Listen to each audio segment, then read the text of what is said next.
As I was putting my hair up this morning, I remembered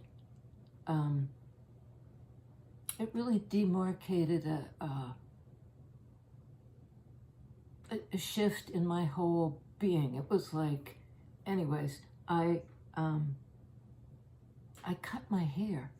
First, I did it myself. Just took the scissors and just, I mean, at the time, I was thinking, oh, this is cool.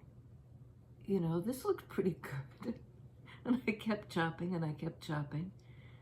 I was a little nuts at the time because my marriage was falling apart. You know, and I knew it pretty much was a question of time. Some part of me knew that. At the time, I didn't even know, you know, there in certain cultures, you cut your hair when you're a widow or a widower. And I really wasn't thinking about it as an expression of grief. You know, I'd stuffed the grief by then, and I was kind of in this manic, like, oh, let's cut the hair and see what happens.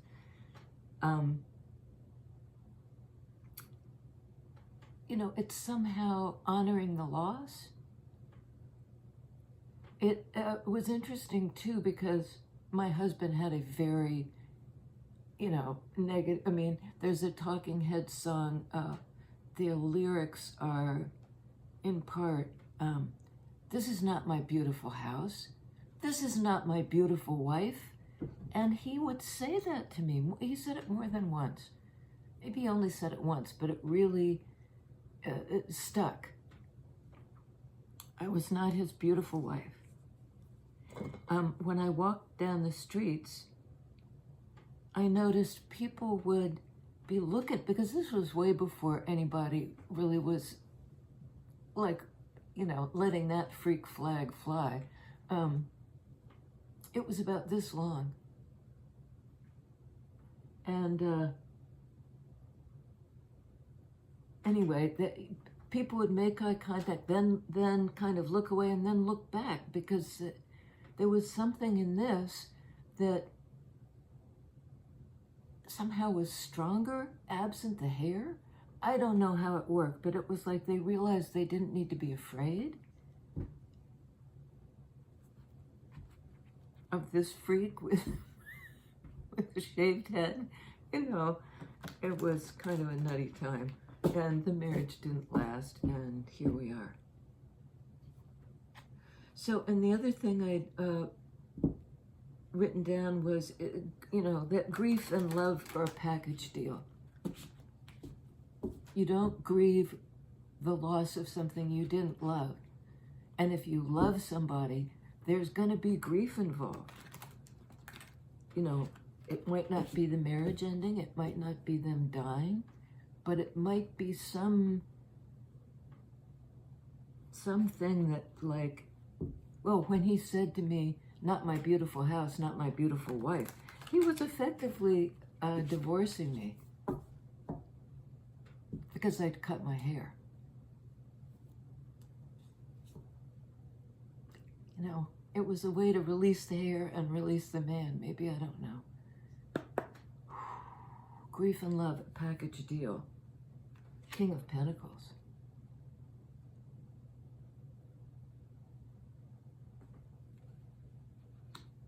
I love a King of Pentacles. A King of Pentacles. Next one. Two of Swords. It's interesting, both cards have the checkerboard. When I was a kid, I have no idea how this would pertain, but I had a kind of OCD thing where I would only be able to step on the blacks or the whites in a checkerboard floor. They had a lot of linoleum that looked that way when I was a kid, so I was continually kind of like, it was a version of step on a crack, you break your mother's back kind of issue. I thought, to keep the world safe, to keep my family safe, I needed to go through this kind of ritual. In my little kid head, this was the magic that would keep the people I loved safe. Two of Swords. But it actually creates an impasse.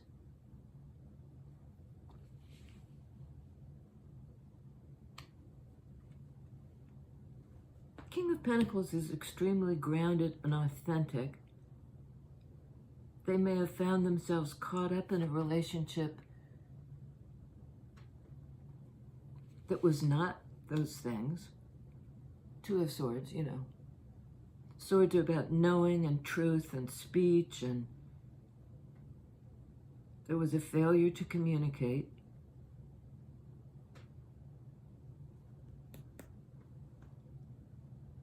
Seven of Wands. Defensiveness. Somebody just peeking up, not really revealing themselves. And there are all these hands reaching out. I think this person was overwhelmed by needy people.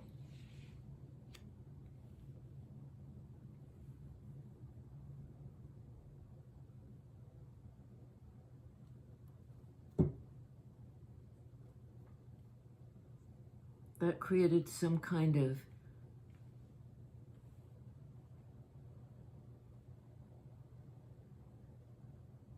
and these ones, I'm sorry to focus so long on this, but these are not a in perspective grid. It's kind of looks warped. So it's like a sacred geometry, but it's been warped. Something's been warped. Communication's been warped. A connection has been warped.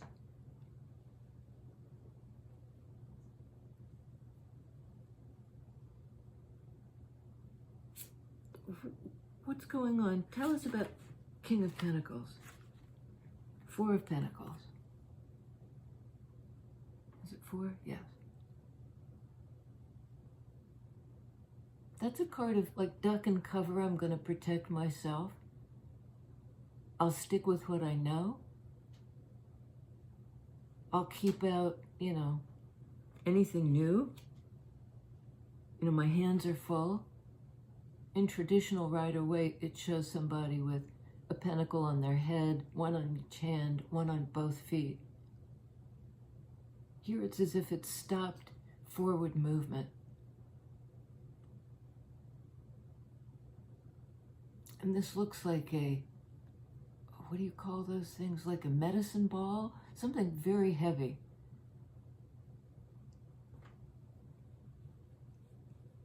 Weighted down by life somehow. And maybe by the neediness of the people around.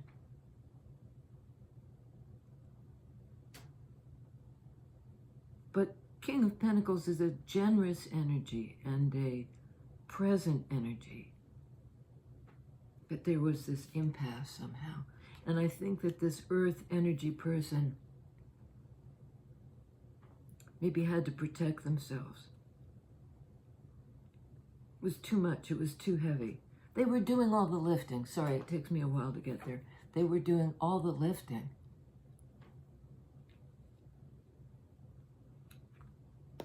Two of Swords on doing all the lifting. Two of Wands.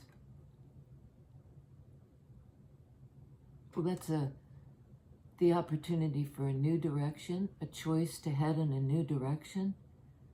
Wands can be directional. There might be, on the part of somebody, you know, like if I feel like everybody's needy and coming at me, is there another choice? Can I go another direction? I think that this person may have been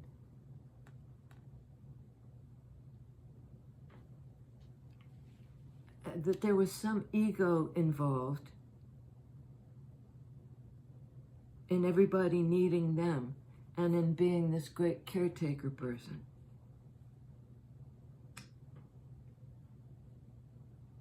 So they're approaching a place where they can make a decision as to whether they want to keep doing the heavy lifting. For a group of people, it looks like.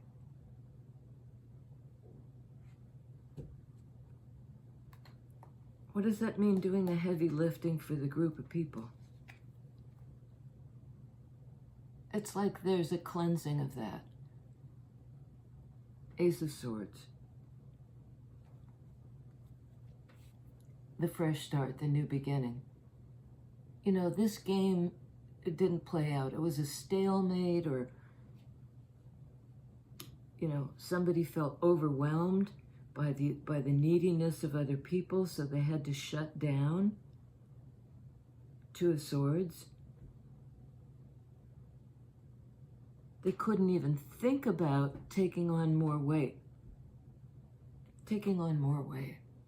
Because they were already doing all the lifting. But now I think there's a question as to why. Like, let me get at the truth of my personal truth about why I stayed stuck, or why I somehow agreed to or allowed myself to be put in a position where I was doing all the heavy lifting. The Ace of Swords, why I was. Aces can refer to the personal. Like, what's the truth? And which is the true direction to go in? Once I've offloaded this Four of Pentacles, this weight that made me hold back from something. What was he holding back from? Knight of Wands.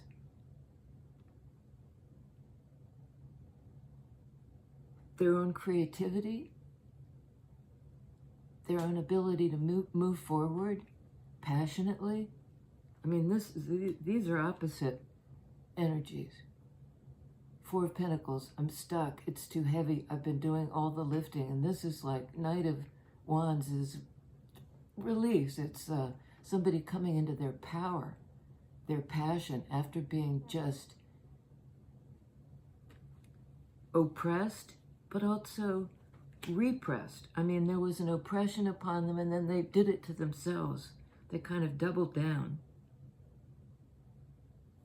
And now there's some kind of freedom. Maybe they're choosing freedom.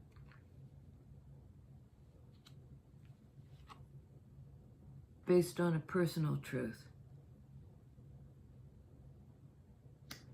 Okay. Tell us about the truth. Hermit.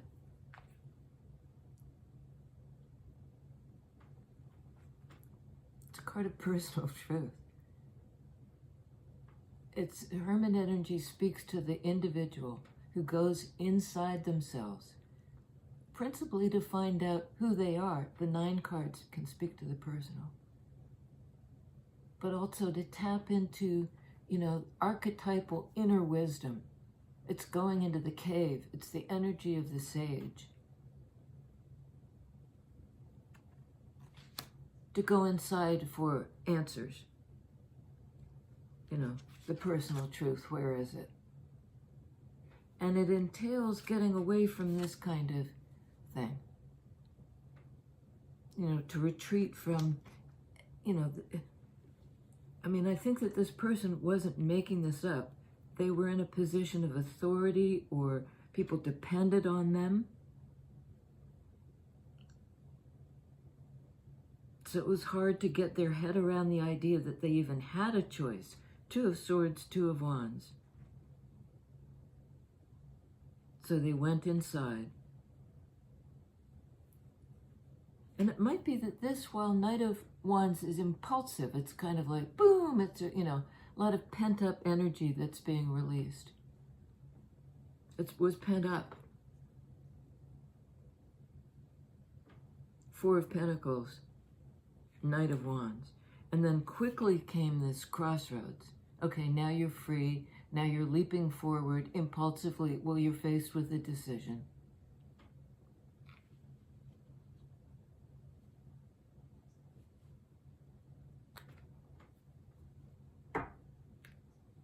And it's a decision they have to make for themselves. You know, it doesn't do to ask their friends or ask all these people who they think want them to do something. Like, Like, I need help, do it for me, or something like that. On King of Pentacles, yeah.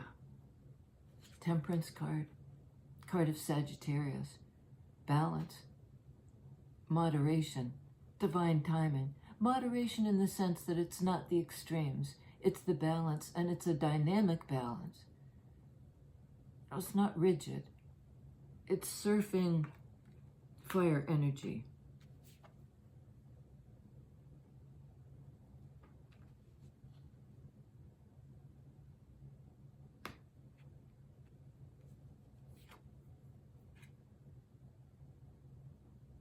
And there's something about the way this person is balancing on the planet. Looks to be Saturn.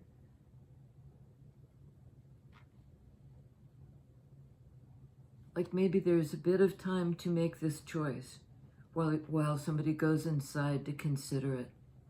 But Hermit eventually comes down off the mountain with the revelation as a teacher. You know, they've extracted some truth from inside that would actually be helpful. It might have to do, though, with stand on your own. You know, don't everybody come for me for support or answers or to take my energy. You know, gimme, gimme, gimme what you've got. The teaching might be, you need to do it for yourself. I remember I was saying there was something about pride. I think this person recognized that they had a kind of egoic attachment to being the helper. And that it wasn't, well, I don't know that that's true. What's true? Star card. Card of truth. Aquarius. And there's something about these, you know, the figure is repeated here.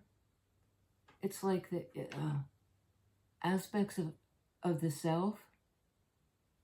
Like almost like, because it's a card of healing, almost like having to heal all the layers.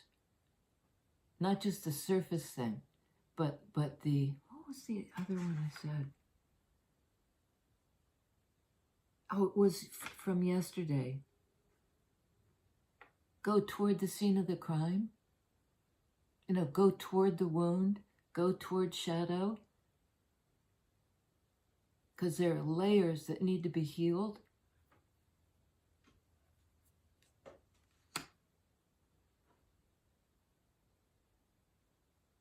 And this person is being guided, you know, through this choice.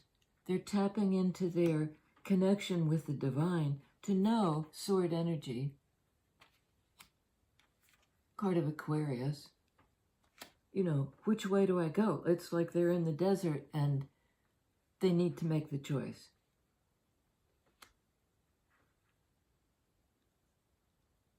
And there's something about, because these guys look to be connected by links of a chain. It's something about like breaking free or breaking generational trauma.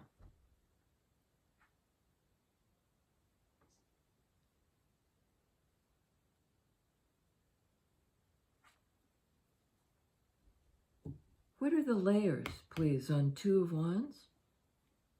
4. I think it's saying, you know, it almost doesn't, like don't try to figure out all the layers. That's the other thing I had written down. Don't need to have all the answers. Allow for the mess. Allow for the mess. You know, if we waited till we had all the answers before we acted, Wands energy, full energy, we'd never risk anything. There is a sort of look before you leap element to full, because it is risky. There are no guarantees.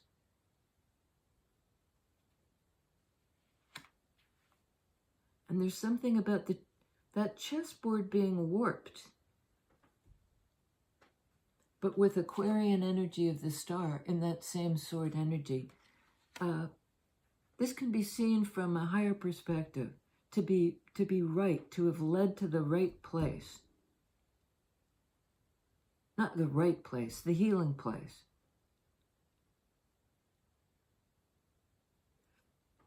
The row that's clarifying, the top row, on King of Pentacles, Temperance, etc. We have Temperance, Fool, Star.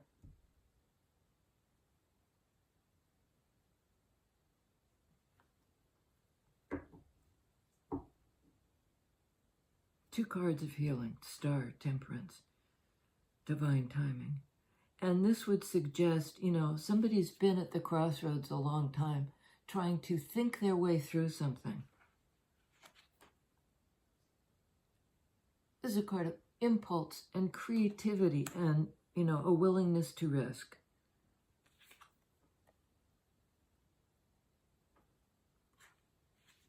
You peel away the layers, all these things that have been holding this person down. And what do you reveal? Well, boosh, this burst of energy. Boosh. Okay, one more on Two of Wands. 10 of Cups.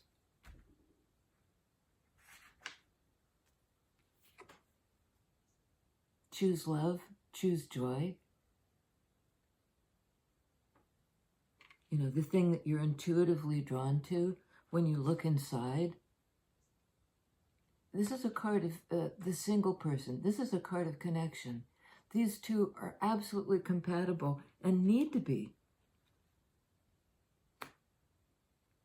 I mean, need. It behooves us to follow the creative impulse, this Fool energy in Wands energy, Two of Wands,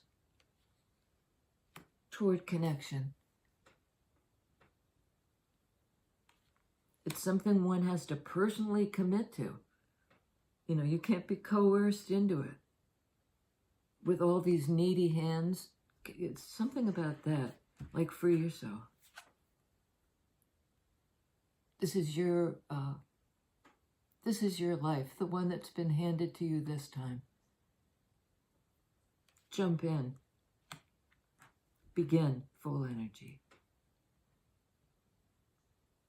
Okay, jump in, begin. Thank you, guys. Thanks to all of y'all, all you watchers, all you, fellow people on the path. I feel better for your presence here. I really do. It heals me. It does. Star card for sure. The collective. We're not alone in the desert, right? Okay, I'll see you next time.